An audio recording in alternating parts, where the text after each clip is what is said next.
Hi everyone, welcome to Face Facts. On today's podcast, I have the lovely Holly, skin therapist, and we have talked about how to optimize your skin health during the summer. We've talked about skincare routine to maintain your skin glow, what you should be doing, and the absolute nonsensical trends that you must avoid. Hope you enjoy.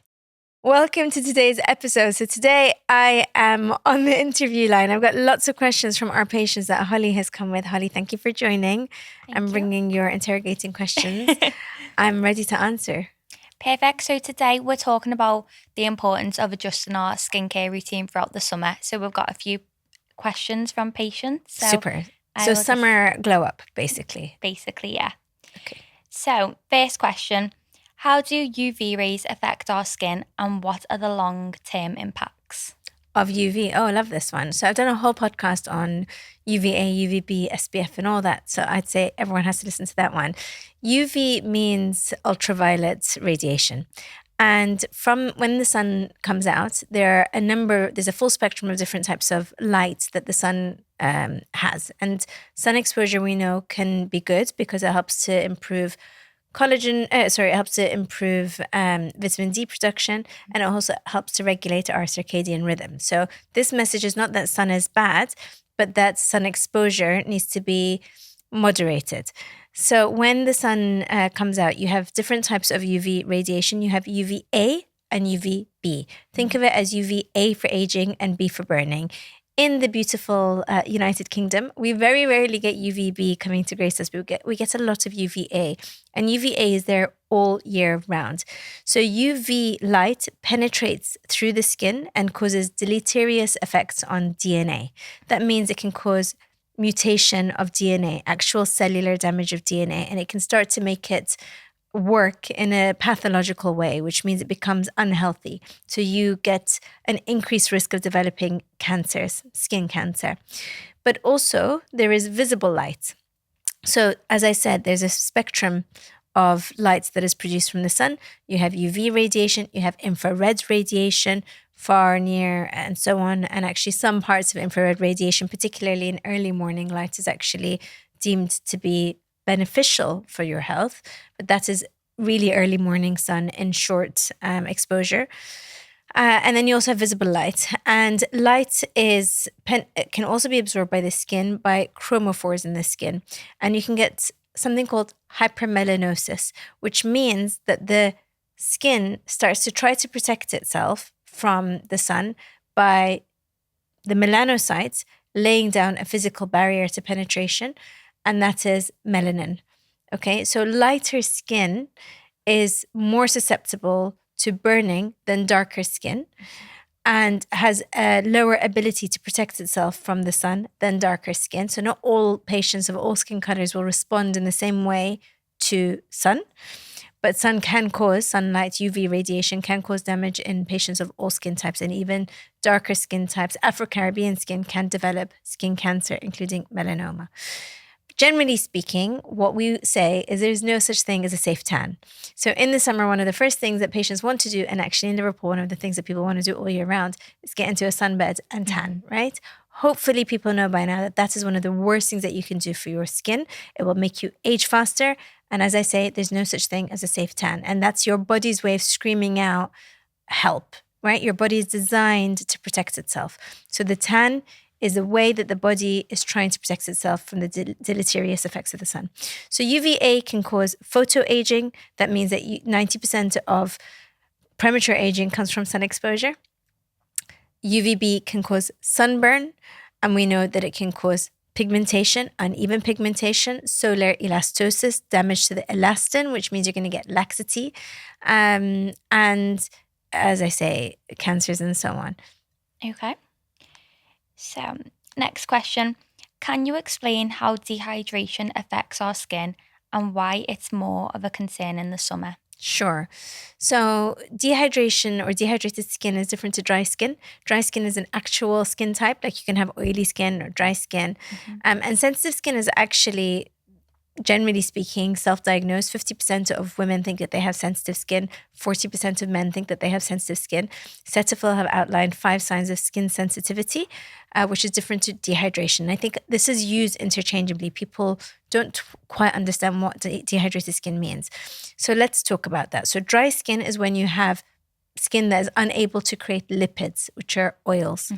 Dehydrated skin is skin that is unable, it doesn't have enough water, essentially.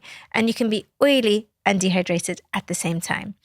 And sensitive skin, like I say, is more of a self-diagnosis, but there are 5 signs of sensitive skin, which includes irritation, weakened skin barrier, sensitivity, dryness, and irritation.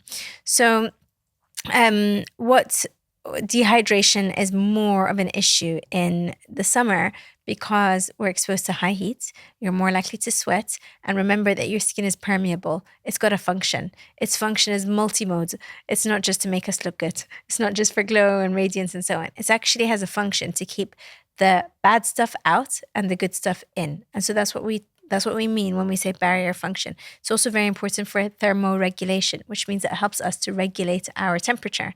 So in the heat, which in most countries is in the summer, I think we're still on like 11 degrees here in the United Kingdom where this is being filmed, that what happens is you sweat. So you lose some water via your skin. So you're much more likely to develop dehydration and get dehydrated skin. So it's very important during the summer months in particular, you're upping your hydration. You're walking around with a bottle of water, you've got a drink in hand, you're eating lots of fresh fruit and vegetables that are water rich, watermelons, and so on. And that you are using hydrating elements that can improve the barrier function of the skin and keep water in. So there's a few things that you can do. Like, for example, in the evening, you can use a thicker moisturizer that can act as a barrier. For patients with very dry and dehydrated and sensitive skin, something like Vaseline can help. But I do not recommend this in oily skin or acne-prone skin. This is for select types of skin because you're creating a physical barrier that can keep water in. Otherwise, look for a moisturizer that has got ceramides in it, that has fatty acids, that has cholesterol, that has glycerine, that has hyaluronic acid. You don't need a standalone hyaluronic acid serum or cream because hyaluronic acid is found in pretty much every single moisturizer out there. It is a molecule that is a polysaccharide. It's a sugar molecule that hydrates the skin. It's naturally present in your skin, but you can have it in skincare that can retain water. So it kind of sucks water in from the environment and holds moisture in the face. However, there are concerns about low molecular weight hyaluronic acid because low molecular weight hyaluronic acid can penetrate deeper into the skin and can pull some of the water in the deeper tissues and actually contribute to a sensation of dehydration. So be mindful of what you're putting on the skin to improve its hydration. Remember that the building blocks of the skin include hyaluronic acid itself. And if you hydrate your skin also from within, that's very important. That ceramides are very important. Ceramides are like the glue between the cells that hold hydration in the skin. Fatty acids, cholesterol, glycerine is a fantastic humectant, which means, again, it helps to hydrate the skin. But be mindful that you don't need to overlayer your skin with too many ingredients because that can contribute to dehydration. And also remember that the body talks to each other. Everything starts with the brain, right? So if you're putting a lot of hydration on your skin, what you're doing is you're sending a signal to your brain, hey, I'm in the Amazon, switch off my natural moisturizing factor. Our skin has a natural ability to hydrate itself, and that's called NMF, which hydrates the skin to a physiological hydration level of about 12%. Most high street moisturizers overhydrate the epidermis to about 20%, creating a negative feedback cycle. So it sends a signal to the brain to say, I'm overhydrated, don't hydrate me anymore. And long-term, what that means is you start to become reliant on moisturizers because you switch off your body's ability to hydrate its own skin. Great, that's so interesting. Thank you. Next one. What are some tips for reapplying sunscreen over makeup? Okay, great. Love this. I think one of the biggest mistakes that people make is thinking that if they put their SPF on, they're done for the day. So first and foremost, make sure that you are wearing an SPF 30 and above. Remember that SPF means sun protection factor, which is a measure of how long you can stay in the sun without sun protection factor, really. And so at 30 is the minimum that we would say. I like to use 50, although 30 is sufficient. 50 means that you're blocking out 98% of the sun's rays, or you can sit in the sun for longer. SPF 30 helps to protect against 96%. So, and it's important to also understand that that's a measure of UVB protection, but not UVA protection.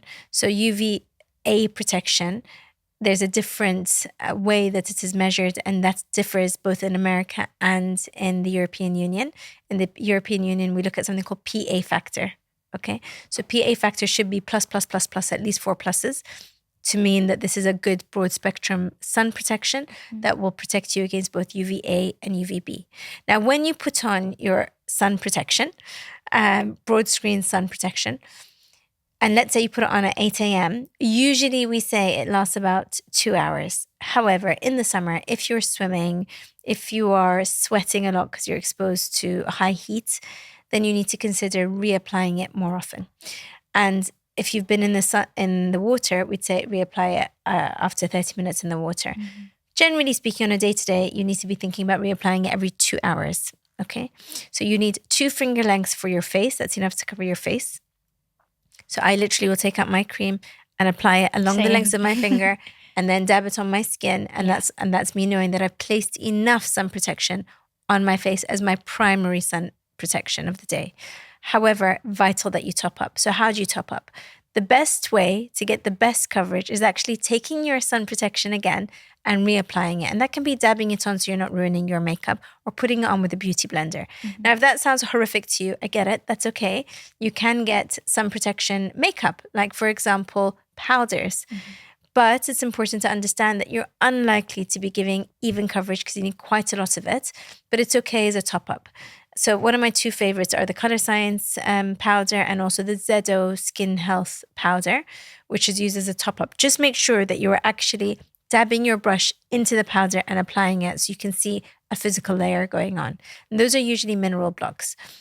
Another way is to get sticks. So you can get sun protection sticks. I really like those. I think they're really easy to use. They don't go in your eye. They're not messy. They don't make your makeup look melty. And you can get them as blusher sticks as well, which is one of mine and yours. I know you love it. They're gorgeous, It's gorgeous. We have it in the clinic. I think the one that we use is called Blush. And it's actually got a rose tint to it. So you can use it as a blusher, and you just dab it on as a stick. Now, the thing to bear in mind there is that really that means you're only protecting a certain area. So make sure you're also dabbing. You've got a stick for your whole face as well. Another way is a spray. So sprays tend to be chemical sun protection. And again, I've done a whole podcast on sun protection, what the difference is between physical SPF and mineral SPF, and I can cover that off again today. But generally speaking, when you're looking at a spray to top up your sun protection, that's going to be a chemical SPF. So, that might be fine for you. It might not be okay for other people. That's a personal choice. And we'll talk about why that is. So you can get a spray and you can just spray on your face. And that's a good way to top up. And it's really easy in the summer. So the 2 favorites that I have is the HelioCare Universal Sun Protection, which we have in the clinic, and that kind of flies off our shelves in the summertime. And then the Mesostatic Spray. Again, if anybody wants to purchase these or ask questions, give us a call and we can talk you through them.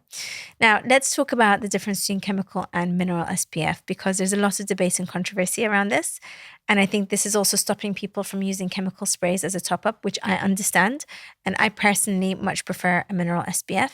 There's no debate about mineral SPF that I know of, unless you want to talk about vitamin D. If you want your vitamin D, listen, 15 minutes of exposure in the sun is enough to get your sun protection. Is enough to get your vitamin D production. You don't need to be sitting in the sun and legs in the air, all that. And we can talk about the trends and fads associated with summertime and perineal sun tanning. It's a thing. It's crazy. So what the issue is that chemical ingredients that are being used for sun protection are things like avobenzone, octosalate, homosalate, and octocrylene. Okay. Now, some of these ingredients have been shown to have systemic effects. What does that mean? It means that these chemicals are very, very tiny. they can penetrate through the skin, get into the systemic circulation and travel around the body, and they may have an impact on your endocrine system. So that is your hormonal system. So people who have fertility issues may be particularly concerned. In children, that might also be a concern. And this is a matter of much debate. My personal preference is if you have a mineral SPF that works on you, use that instead. If you don't like your mineral SPFs, then your chemical SPFs are better than nothing. But that, again, is a personal choice. And remember that science is not forever. Science is constantly evolving. We are learning more day to day.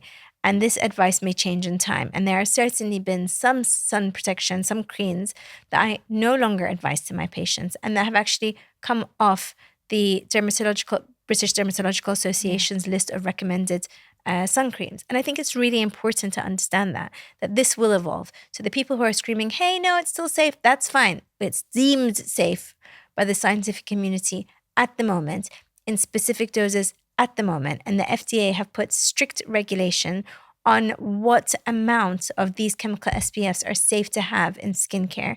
And we cannot dismiss that they may have endocrine impacts or be endocrine disruptors. Equally, we cannot deem them to be unsafe at present. And I think the message here is watch this space. But what there is no debate about is the safety of zinc oxide. And you can get zinc oxide in 10%, 12%, 15%, 20%. And we know that this acts as a physical block, which literally blocks the sun's rays. There's no debate about the impact of sun clothing or hats, right? We know that if you don't expose yourself to sun, then you're protecting yourself from the sun. So there's no debate about the safety and the efficacy of zinc oxide. There is much debate on octocrylene, homosalate, and avobenzone, but particularly octocrylene. So you may wish to avoid them at the moment. Okay, great. Next question. How does staying hydrated impact our skin, and what are some easy ways to ensure we're drinking enough water? So if you're dehydrated, your skin can't do its job. 90% of our body is made out of water. Our skin alone, about 70% is water. So water is vital to maintain the barrier function of the skin, for it to be able to serve its function, to thermoregulate, to hydrate. Your spine is made out of water. So it's very important that you're hydrated. Otherwise, you will start to get dehydrated, which not just impacts your skin, but also impacts your health. Okay, and you can get very quickly dehydrated in the sun during the summer months. So you must have a water bottle with you at all times. Constantly sip on water throughout the day, rather than trying to have a gallon in the morning, 2 liters in the evening. Sip throughout the day so that you are maintaining your hydration throughout the day, rather than just peeing out what you don't need. That's really important.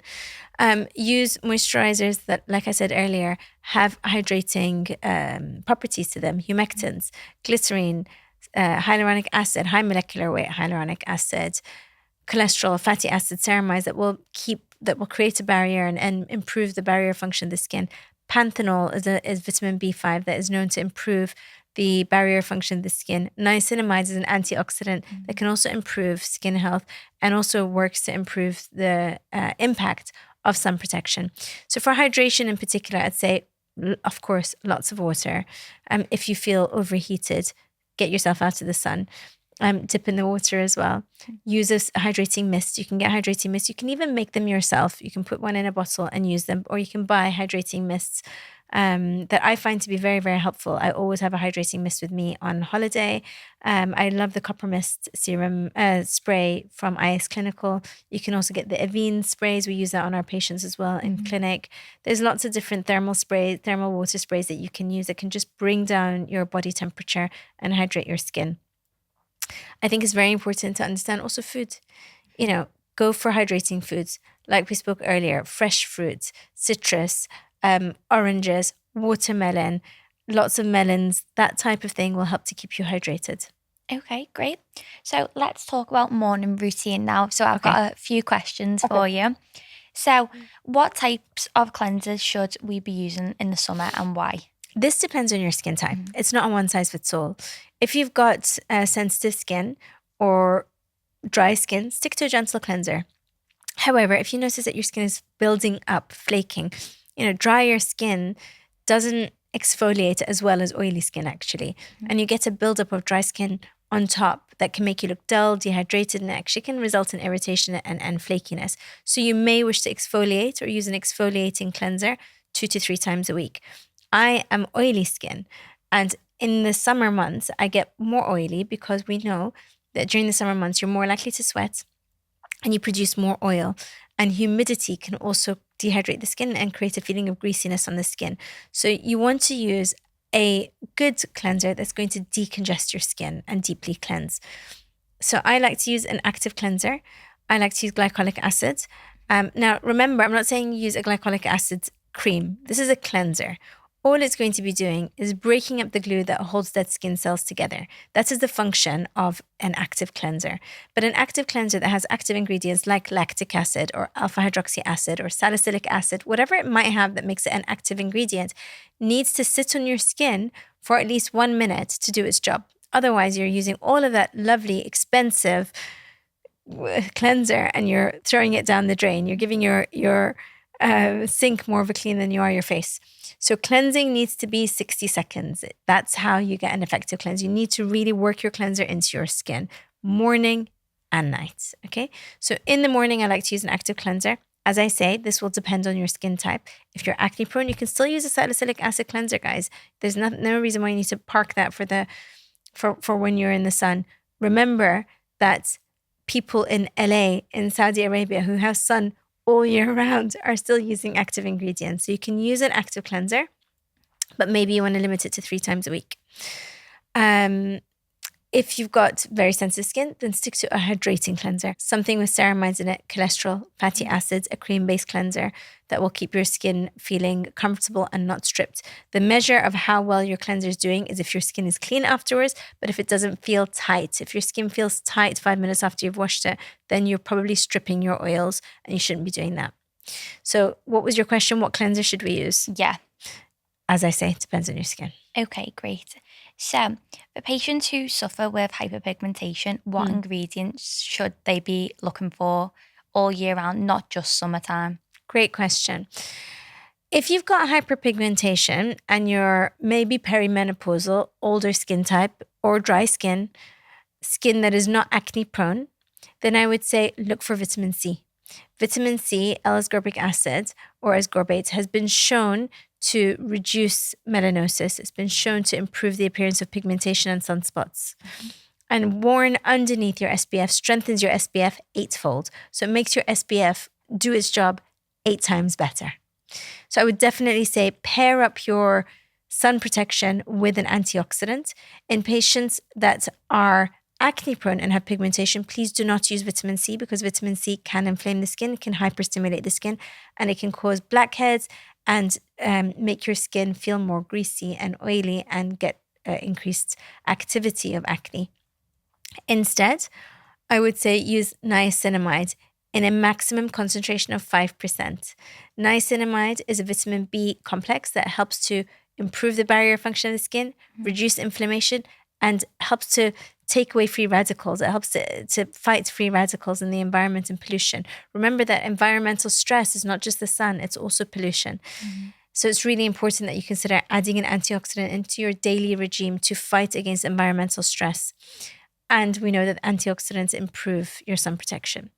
The other thing I would say is kojic acid. Now, kojic acid is a fantastic ingredient that helps to reduce the activity of melanocytes, and it helps to reduce inflammation in the skin and pigmentation in the skin.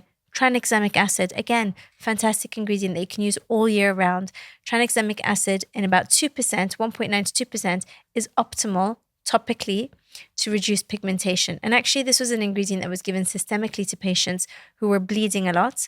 And they found that when they had heavy periods and they were taking tranexamic acid, their pigmentation on their skin cleared up. Oh, wow. So tranexamic acid is a great ingredient to use all year round. What I would be really mindful of is using prescription skincare unsupervised during the summer months. When we prescribe skincare, there are certain times where you must not use it, like, for example, during pregnancy or during breastfeeding. And if you're going to be a sun worshipper and sitting in the sun, because retinoids, which are clinically proven to increase collagen production and redensify the skin, retinoids that help to reverse sun damage can actually make your skin sun sensitive. So I would say hold back on the stronger retinoids, hold back on alpha hydroxy acids, and hold back on hydroquinone.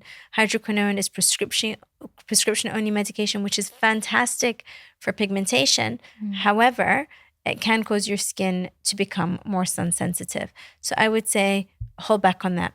Oligopeptide 68 is another ingredient that is found. Arbutin is also a great ingredient that can help to reduce pigmentation. They are unlikely to make your skin as sun sensitive, but they come from the same family. So these are things that I would say you need to be under the supervision of a physician, and speak to your doctor if you are going to be sun worshipping. And I would say if you're going to be in the sun without proper sun protection, then you need to hold back on those active ingredients. But the number one thing that you should be doing, particularly if you're pigment prone, is protecting your skin from the sun. So that's not just wearing an SPF, but actually trying to reduce exposure to heat, staying in the shade rather than in the sun, wearing a wide brimmed hat, wearing sunglasses, and obviously topping up your sun protection. Okay, that's great. Well, thanks for talking about the morning routine. Let's talk a little bit about what we should be doing of a nighttime for our skin during the summer. So some questions here are, why is it crucial to thoroughly cleanse our skin at night, especially in the summer? Gunk. You want to get rid of all that gunk. You want to make sure you're getting rid of not just your makeup, but the pollution, the humidity, the grease, the oils. All of that needs to go. And it's really important to double cleanse, particularly actually in the summer months, because of the added sebum production that you're going to likely have because of the added sweat. So double cleanse. You can, I know a lot of our patients are using micellar water and unfortunately think that that's the beginning and end of their cleansing routine. Guys, micellar water has got surfactants in it. Surfactants are the same thing that you have in fairy liquid. They're great at cleansing and breaking down debris, but they will sit on your skin and they are pro-inflammatory. They will cause inflammation. So you need to use your micellar water or your first step in your cleanse. I personally use my face wash as my double cleansing routine. It's fantastic and I use it twice. But you can use a balm, whatever it is that you want to use, but you must wash your face after. If you're going to use micellar water, wash your face after. So double cleanse. The first cleanse gets rid of all the pollution, the humidity, the pollution, the makeup, the sweats, the grease. The second cleanse deep cleanses your pores. Okay, great. How often should we exfoliate our skin in the summer and why? So this depends. I mean, I generally speaking don't really like physical exfoliants. So things like your St. Ives scrubs are particularly bad. I grew up with that. You know, I scrubbed my face to oblivion, particularly because I had acne, thinking that was the right thing to do. Acne doesn't mean you have dirty skin. And you don't need to actually over cleanse your skin. That can be doing you a disfavor. It can be irritating your skin. It can be impairing the barrier function of the skin. You're more likely to get acne. So no physical exfoliants. Instead, switch to a liquid exfoliant. Generally speaking, the liquid exfoliants that I prescribe to my patients are a range depending on their skin type. So I might give them, if they're acne prone and sensitive, I might give them azelaic acid. That's fine year round. But we might drop it back a little bit to a lower dose. If they're on 20%, we might take them to 15%. If they're going to be sunbathing, I might take them off completely. Glycolic acid is a great ingredient that comes from sugarcane. That helps to break up the glue that holds dead skin cells together. Great all year round. But again, this depends on your sun exposure because it will make your skin sun sensitive. Same with lactic acid. The acids that I really do prefer in the summer are things that are a little bit more gentle on the skin if you're going to be in the sun. So things like gluconolactone and lactobionic acid. These are much larger molecular weight acids that are very slow penetrating. They will still remove the dead skin. They will still help to exfoliate the skin, but gentler and won't make your skin as sun sensitive. I would say still aim to exfoliate 2 to 3 times a week, depending on your skin type, because you are going to get a buildup of debris on your skin. And the most important thing is you're protecting your skin when you're in the sun. Perfect. Right, next one. What are some effective treatments for summer-specific skin issues like sun damage or acne? During the summer? Yeah.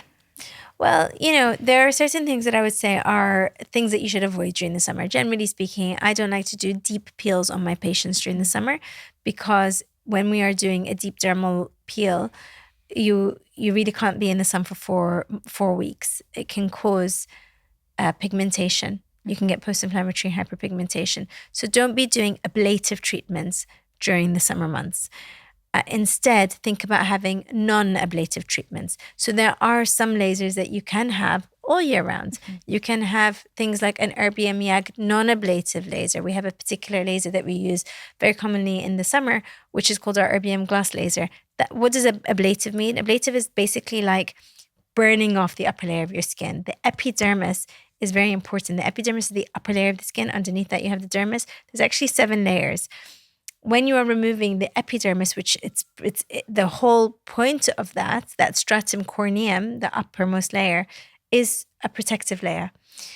If you're removing the epidermis via an ablation like a CO2 laser or a deep peel, you really must stay away from the sun. So that's something that I think is a wintertime treatment, not a summertime treatment. A non-ablative laser or a very mild lactic acid peel or very mild salicylic acid peel for patients who have problematic skin like acne, they can have corneotherapy or they can have a stratum corneum peel as long as they protect their sun. They're wearing SPF all the time, particularly for the first 2 weeks. Don't do it just before you're going to go, to Jamaica. That doesn't make any sense, right? Now, if you've got acne that flares up during the summer, which is very common to have an increased activity of inflammation like rosacea or acne during the summer, you can still use your active ingredients. You can still use ivermectin, which is known as Sulantra, in the evening if you've got rosacea. And in fact, you may need to use it a little bit more. You can still use your benzoyl peroxide and your salicylic acid. It all comes down to planning around any extreme sun exposure. So if you're going on a vacation where you're going to be sitting in the sun, I'd be saying, what you doing? But secondly, I'd say if you're doing that, you're going to have to hold back on those because they can make your they can increase keratinization of the skin, so they can make your skin sun sensitive. But the most important thing is you maintain a good skincare regime that suits your skin. Okay. So I've got a question for you. Can you tell us how many minutes it takes to get sun damage? Great question. This really depends on your skin type and also of the UV index. UV index basically tells us how high and hot and damaging is the sun that day. And that's going to differ day to day. It's going to differ depending on the clouds in the sky. If the UV index is high and you can just go on your app and you can check what the UV index is, then you're more likely to get sun damage faster. If the UV index is low, then you're unlikely to get sun damage, or it's going to take a lot longer to get sun damage. If the UV index is high and you're sitting in the sun, 15 minutes of sun exposure can cause sun damage, particularly in light skin. In darker skin, this moves to being more 20 to 30 minutes. So it depends on the skin type. We don't all respond to sun exposure in the same way. Lighter skins have a reduced ability to protect itself from the sun as compared to darker skins. That's really interesting. I'm sure a lot of people wouldn't know that. I think another important thing is that sun damage done in your 20s won't show up until your 40s. Sun damage is cumulative. That's important to understand. So the damage and sun exposure that we put our children under, they won't really appreciate until 20 years later. And remember that sun damage happens at a cellular level. You don't see it. You might see a suntan, but you don't see the deleterious effects on the DNA. The cellular damage that happens will show over time. And if you have a sunburn, you are much more likely to develop skin cancer, but not immediately. That takes time. And with repeated exposure, you are more likely to cause damage. The important thing here is not to terrify the world, but to understand that just because you had sun exposure in the past doesn't mean, damage is done, let's just keep sitting in the sun. No, it's cumulative and it will build up and you'll see it later. And often when we bring our patients in and you do the skin scans, you come and show me the skin scans, we're blown away, aren't we? Yeah, it shows. It shows what lies beneath. We say it's like the tip of an iceberg. What the patient sees on the outside is always 10 times worse underneath. And pigmentation takes time to come to the surface. Even if you've got sunspots, solar lentigo, as patients age, they come and they say, I used to have 2 and now it's kind of come into 1. It's because it's continued to come to the surface. So sun damage is cumulative. And it just takes one sunburn to cause cellular damage or sun exposure, 30-minute sun exposure, and that can cause damage. the great thing to know is you can reverse the impacts of photoaging with things like retinoids and with things like skin treatments. But again, that has to be done under the supervision of a doctor. When it comes to a skincare routine, I would really say don't try and figure it out. And there's so much noise out there and it's so dizzying and confusing. And you see patients coming in saying, I'm wearing SPF in my moisturizer, or I've got 10% niacinamide, I've got my standalone hyaluronic acid, I've got 4 molecular weights of hyaluronic acid. You don't need that. Yeah. You're overloading your skin. Actually, you're causing more damage. Simple skincare regime in the summer, wash your face in the morning. I don't believe in toners unless it's doing something. You do not need a toner. Toners are probably the best marketing ploy in the world. You don't need it. The point of a toner is to reduce the pH of your skin. You have something called the acid mantle on your skin. The ideal pH of the skin is about 5.5. When you are putting too much on your skin, you're alkalinizing the skin. Or when you're washing your skin, the pH can go off. The only time you need to really have a toner is if you want to pH balance your skin so that when you're applying your medicated serums, they're penetrating deeper, because otherwise it can be less effective. Instead, consider something like a hypochlorous acid spray. That's probably the best thing that you can do. It's cheap, it's cheerful, it's effective. A hypochlorous acid spray, like Thochlor, that's my absolute favorite, is an immune molecule. When sprayed on the skin, it helps to reduce inflammation on the skin. It helps to kill bacteria, negative bacteria. So it's not negatively impairing the biome, the microbiome on your skin. It helps to fight viruses and helps to reduce inflammation on the skin. I do this morning, noon, and night. You know that I have it on my skin at my clinic. I'm constantly spraying it. I spray it on my patients' faces and they love it because it helps to reduce inflammation. That is something that I'm all for. But general toners, nonsense, marketing ploy, don't bother. Then serum. Choose a serum that suits you. This can be multi-modality. That means you don't need a standalone hyaluronic acid serum or a standalone azelaic acid.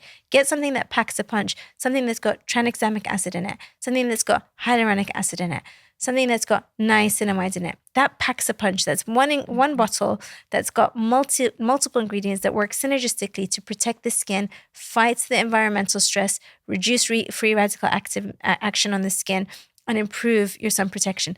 Then, summertime, get a lightweight moisturizer, a moisturizer that's not going to clog your pores, so it's non-comedogenic, that's got a multitude of different humectants in it, including ceramides, including glycerin, including hyaluronic acid. And that's all you need. Don't use balm-like textures in the morning because that's going to make you feel greasy. And then for me and my patients, mineral SPF is my go-to. Mineral SPFs that are going to help to prevent sun damage and also help to heal the skin. We know that zinc oxide has healing properties on the skin. That's all you need. That's your makeup routine. That's your skincare routine in the morning. Then you can crack on with your makeup. In the evening, you may wish to put a lightweight exfoliant on. You can get glycolic acid overnight. But again, be mindful that needs to be done around your sun exposure. Mm-hmm. So can you tell me what the most unusual skincare trend is that you've heard? Perineal sunbathing. Men and women throwing their legs up in the air to sunbathe their privates is probably the worst thing that you can do. You can get skin cancer down below. You absolutely don't need to do that. And the scientific evidence shows that that is a nonsensical trend. And unfortunately, we're seeing this a lot on TikTok. Please don't do it. It's nonsensical. Yeah, that's my answer there. Thank you for coming. My take-home message, if you had one skincare ingredient in the summer that needs to be your best friend, it's your sun protection. That's prevention is better than cure.